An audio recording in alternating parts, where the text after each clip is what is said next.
নমস্কাৰ বন্ধু বান্ধৱীসকল, আমাৰ ৰাখিপল চেনেলটোলৈ আপোনালোকক স্বাগতম জনাইছো। মানি বেগত মনে মনে এই 5টা বস্তু আপোনালোকে ৰাখক। ইয়াৰ ফলত আপোনালোকৰ টকাৰ অভাৱ দূৰ হৈ পৰিব। এই বস্তু মানি বেগত ৰাখিলে মা লক্ষ্মীৰ পৰম কৃপা আপোনালোকৰ ওপৰত পৰিব।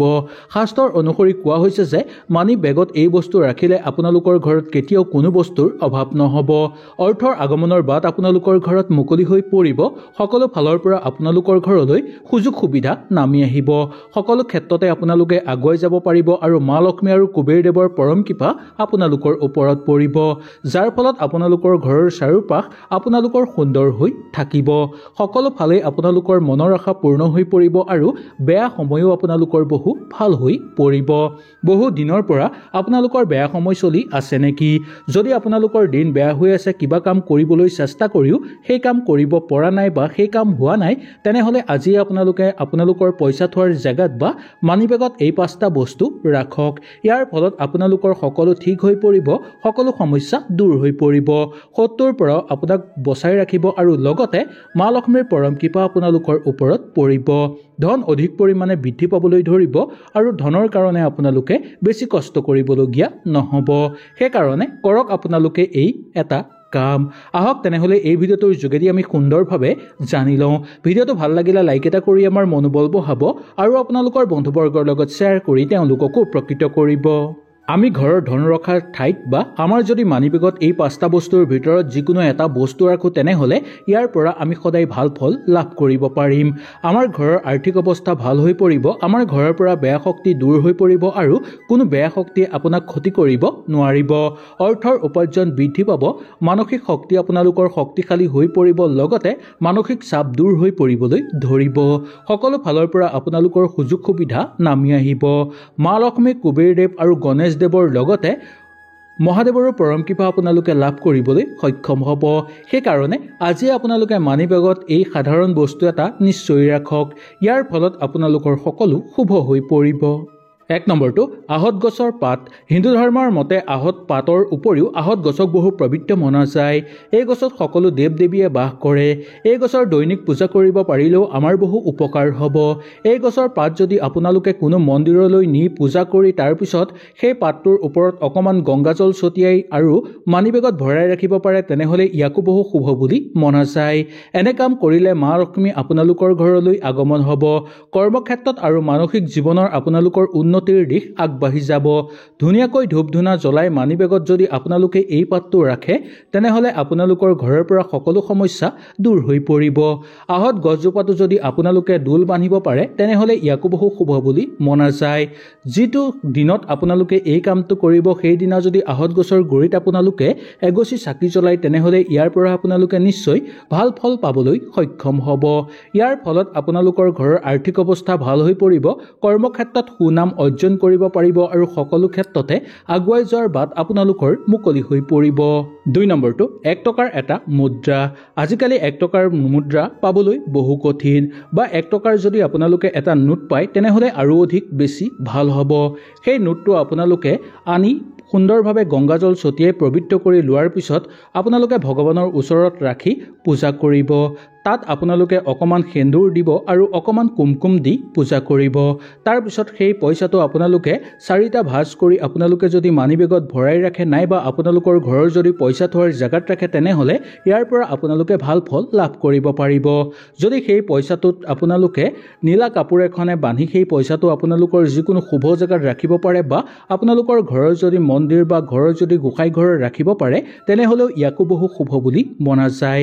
এনে কৰিলে আপোনালোকৰ ঘৰৰ পৰা অৰ্থ সমস্যা দূৰ হৈ পৰিব, ঘৰত অৰ্থ অহাৰ বাট মুকলি হৈ পৰিব। মা লক্ষ্মীৰ পৰম কৃপা আপোনালোকে লাভ কৰাৰ উপৰিও মহাদেৱৰ পৰম কৃপা লাভ কৰিব পাৰিব, যাৰ ফলত আপোনালোকৰ সকলো মনৰ আশা পূৰ্ণ হৈ পৰিব। ভাল দিন আপোনালোকৰ ঘূৰি আহিব। সকলো ক্ষেত্ৰতে আপোনালোকে আগুৱাই যাব পাৰিব, কৰ্মক্ষেত্ৰত সুনাম অৰ্জন কৰিব পাৰিব আৰু আপোনালোকে ভালদৰে জীৱন অতিবাহিত কৰিব পাৰিব। সেই কামটো কৰাৰ ক্ষেত্ৰত আপোনালোকে এটা বিশেষ সাৱধানতা অৱলম্বন কৰিব লাগিব। সাৱধানতাটো হ'ল যে সেই কামটো কৰাৰ ক্ষেত্ৰত যাতে ঘৰৰ কোনো লোকে গম নাপায়, তাৰ প্ৰতি আপোনালোকে লক্ষ্য ৰাখিব আৰু লগৰ বন্ধুবৰ্গকো আপোনালোকে নোকোৱাটো মংগলময়। যদি কৈ দিয়ে, তেনেহ'লে ইয়াৰ ফল কেতিয়াও নাপাব। আপোনালোকে এই কামটো মনে মনে কৰিব পাৰিলে বেছি ভাল। 3 নম্বৰটো হ'ল বেলপাত। কোনো এটা সোমবাৰে আপোনালোকে 3টা বেলপাত লৈ শিৱ মন্দিৰলৈ যাব। ৰাতিপুৱা গলেও হ'ব বা ভাটিবেলা সময়ত গলেও আপোনালোকৰ হ'ব। সেই পাতকেইটা নি মহাদেৱৰ শিৱলিংগৰ ওচৰত ৰাখি প্ৰণাম কৰিব আৰু সেই পাতকেইটা আপোনালোকে অৰ্পণ কৰিব। অৰ্পণ কৰাৰ পিছত মহাদেৱৰ মন্ত্ৰ আপোনালোকে উচ্চাৰণ কৰিব শুদ্ধ মনেৰে। তাৰ পিছত আপোনালোকে তাত কিছু সময় ৰোৱাৰ পিছত সেই পাতকেইটা আপোনালোকে সুন্দৰকৈ এখন কলপাতত লৈ আহিব। অহাৰ পিছত আপোনালোকে ঘৰৰ মানি বেগ বা আপোনালোকৰ ঘৰৰ পইচা থোৱাৰ জেগাত নিশ্চয় ৰাখিব। পইচা থোৱাৰ জেগা নাথাকিলে আপোনালোকে মূৰৰ শিতানতো আপোনালোকে বিচনাৰ তলত ৰাখিব পাৰে, নাইবা আপোনালোকৰ ঘৰৰ পূজা স্থানতো আপোনালোকে সেই পাত 3টা ৰাখিব পাৰে, নাইবা বিশেষকৈ আপোনালোকে মানি বেগত ৰাখিব বিচাৰিলেও ৰাখিব পাৰিব। এনেকৈ কৰিলে আপোনালোকৰ সকলো ঠিক হৈ পৰিব আৰু মহাদেৱৰ পৰম কৃপা আপোনালোকৰ ওপৰত পৰিব। 4 নম্বৰটো পদুম ফুলৰ গুটি। বাস্তুশাস্ত্ৰৰ মতে পদুম ফুলক বহু পবিত্ৰ মনা যায়।